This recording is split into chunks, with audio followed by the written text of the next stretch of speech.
இஞ்சி வெங்காயம் ஊசி மிளகா கருவேப்பிலை இதெல்லாம் போட்டு நல்லா தாளிக்கணும். அது ஒரு ப்ரௌன் கலரில் வரணும். வந்தோடனே இஞ்சி பூண்டு வெங்காயம் ஊசி மிளகா போட்டு அரைச்சிது மிக்ஸ் பண்ண போகிறோம். அதில் ஒரு தேவைப்படுற அளவு ஒரு 4 கரண்டி போடலாம். போட்டாச்சு. அவங்க டேஸ்ட்டுக்கு. ஆனால் இதில் இஞ்சி பூண்டுலாம் மிக்ஸ் பண்ணி அரைச்சிருக்கா, அது கூட போட்டால் தான் டேஸ்ட்டாக இருக்கும். ருசி அதில் தான் இருக்கும். சாந்தில் உரப்பு வேணுன்ற வந்து இந்த மாதிரி அரைச்சி சாந்து இருக்குல்ல, அது ஒரு 2 கரண்டி 3 கரண்டி போட்டுக்கலாம்.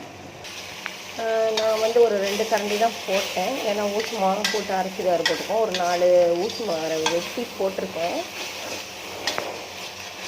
அது பேஸ்ட் நல்லா வெந்து வரணும். அது வேகிற நேரத்தில் தான் நம்ம இது கொஞ்சம் சங்குஸ் ஒரு 1.5 கரண்டி, அப்புறம் ஸ்வஸ்திராம் இது போடுவோம்.